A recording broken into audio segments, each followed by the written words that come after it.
Right ఏ పాపం ఎరుగని అమాయక విద్యార్థిని రాక్షస డ్రైవింగ్తో ఇక ప్రాణాలతో పోరాడుతోంది.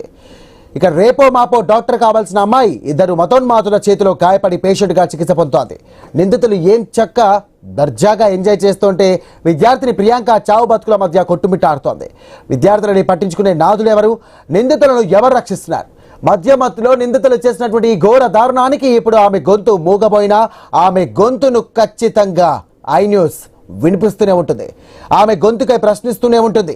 ఇక ఐ న్యూస్ వరుస కథనాలతో డాక్టర్ ప్రియాంక దారుణ ఘటనలో రాజమండ్రి ప్రకాష్ నగర్ పోలీసులు ఎటకేలకు వేగంగా స్పందించి పురోగతి సాధించారు.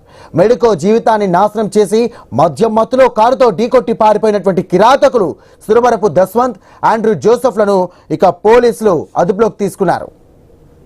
ఇక ఐ న్యూస్ కథనాల ప్రభావంతో కదిలినటువంటి అధికారులు ఇక నిందితులకు వైద్య పరీక్షలు పూర్తి చేసి ఇవాళ కోర్టులో హాజరుపరిచి రిమాండ్కి తరలించేందుకు ఏర్పాటు చేస్తున్నారు. కన్నీరు మున్నీరు అవుతున్నటువంటి ఆ బాధిత కుటుంబానికి అండగా నిలుస్తూ డాక్టర్ ప్రియాంకకు పరిపూర్ణ న్యాయం జరిగి నిందితులకు కఠిన శిక్ష పడే వరకు కూడా ఐ న్యూస్ తన పోరాటాన్ని నిరంతరం కొనసాగిస్తూనే ఉంటుంది.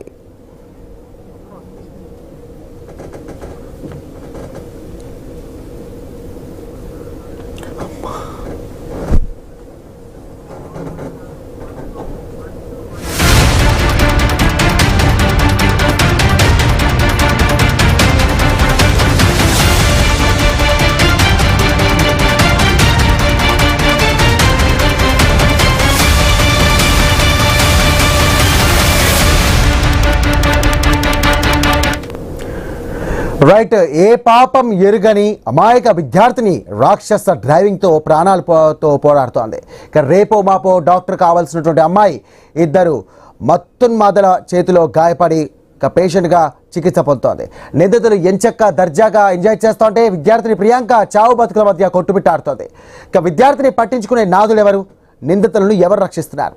మధ్యమత్తులో నిందితులు చేసినటువంటి ఈ ఘోర దారుణానికి ఇప్పుడు ఆమె గొంతు మూగపోయినా ఆమె గొంతును ఖచ్చితంగా ఐ న్యూస్ వినిపిస్తూనే ఉంటుంది. ఇక ఆమె గొంతుకై ప్రశ్నిస్తూనే ఉంటుంది. ఐ న్యూస్ వరుస కథనాలతో ఇక డాక్టర్ ప్రియాంక దారుణ ఘటనలో రాజమండ్రి ప్రకాష్ నగర్ పోలీసులు ఎటకేలకు వేగంగా స్పందించి పురోగతి సాధించారు. మెడికో జీవితాన్ని నాశనం చేసి మద్యం మత్తులో ఇక కారుతో ఢీకొట్టి పారిపోయినటువంటి కిరాతకులు సురవరపు దస్వంత్, ఆండ్రూ జోసెఫ్లను కూడా పోలీసులు అదుపులోకి తీసుకున్నారు. ఐ న్యూస్ కథనాల ప్రభావంతో కదిలినటువంటి అధికారులు ఇక నిందితులకు వైద్య పరీక్షలు పూర్తి చేసి ఇవాళ కోర్టులో హాజరుపరిచి రిమాండ్కు తరలించేందుకు ఇక అన్ని ఏర్పాట్లు చేస్తున్నారు.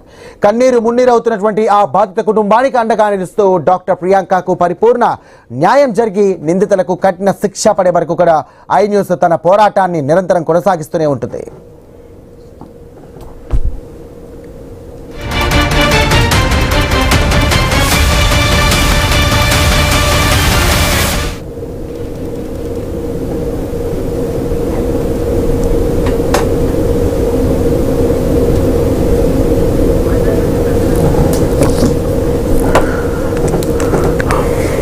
రైట్ రాజమండ్రిలో జరిగినటువంటి ఈ ఘటనకు సంబంధించి కూడా ప్రజల్లో కూడా చైతన్యం వస్తుంది. ప్రతి ఒక్కరు కూడా స్పందిస్తూ ఉన్నారు. ప్రతి ఒక్కరు కూడా ప్రశ్నిస్తూ ఉన్నారు.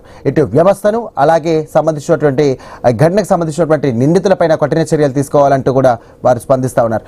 రైట్ మీరు కూడా రాజమండ్రి కారు వివాసానికి సంబంధించినటువంటి ఘటనలో పాల్గొని అంటే ఈ సంబంధించి కూడా న్యాయం జరగడానికి మీకు సంబంధించినటువంటి ఒపీనియన్స్ అలాగే మీరు ప్రభుత్వాన్ని ఏం ప్రశ్నిద్దామనుకుంటున్నారు అలాగే ఘటనకు సంబంధించి కూడా మీరు ఏం మాట్లాడాలనుకుంటున్నారు అనే అంశానికి సంబంధించి కూడా కింద కనిపిస్తున్నటువంటి నంబర్స్కి కాల్ చేయండి. కాల్ చేసి మాతో మాట్లాడండి. రైట్ ఇదే అంశానికి సంబంధించి మనతో పాటు ఆయన ఒపీనియన్ పంచుకోవడానికి రాజమండ్రి నుండి కాల్ చేస్తున్నారు సత్యనారాయణ, వైజాగ్ నుండి. రైట్ సత్యనారాయణ గారు, good morning sir. Good morning అండి. మీరు చేసిన ఆలోచన బట్టి బాగుంది సార్. ఐ న్యూస్ లో ఇంత ప్రజల్లో చైతన్యపరచడానికి మీరు చేసిన ఆలోచన బట్టి వందనాలు సార్. అని చెప్పండి సార్. ఈ రాజ్యమైన జరిగిన కథనాలు తల్లిదండ్రులు పిల్లలకి కార్లు ఇచ్చి ఎంతో బేభత్సం చేసినా వాళ్ళకి న్యాయం చేకూర్చాలంటే ముందుగా వాళ్ళకి పెద్ద శిక్షలు పడాలండి. వాళ్ళకి శిక్ష పడేటట్టు చేయాలి. తల్లిదండ్రులు వాళ్ళకి ఏ విధమైన ఫోర్సులు చేస్తూ ఎంత అధికారులైనా ఎలాంటి అయినా సరే వాళ్ళకి శిక్ష పడాలి. కుటుంబానికి న్యాయం చేకూర్చాలండి. రెండో వాడు కూడా కారు తీసుకొని రోడ్డు మీద డ్రంక్ అండ్ డ్రైవ్ చేయకుండా ఉండేటట్టు ప్రభుత్వం కూడా మంచి చర్యలు తీసుకోవాలండి. అది చేస్తే గానీ జనాల్లో చైతన్యం ఉంటది. పోలీస్ వ్యవస్థ కూడా చక్కగా చేస్తుంది. కానీ ఇలాంటి వాళ్ళని ఎక్కడ విడిచిపెడతారో తెలియట్లేదండి. ఉమ్, వాళ్ళని చక్కగా కార్లు అయితేనేమి, బైక్లు అయితే స్పోర్ట్స్ బైక్లు వచ్చాయండి, నలుగురు ఐదు ఎక్కుపోయి రోడ్డు మీద అల్లసార్లు చేస్తుంటారండి.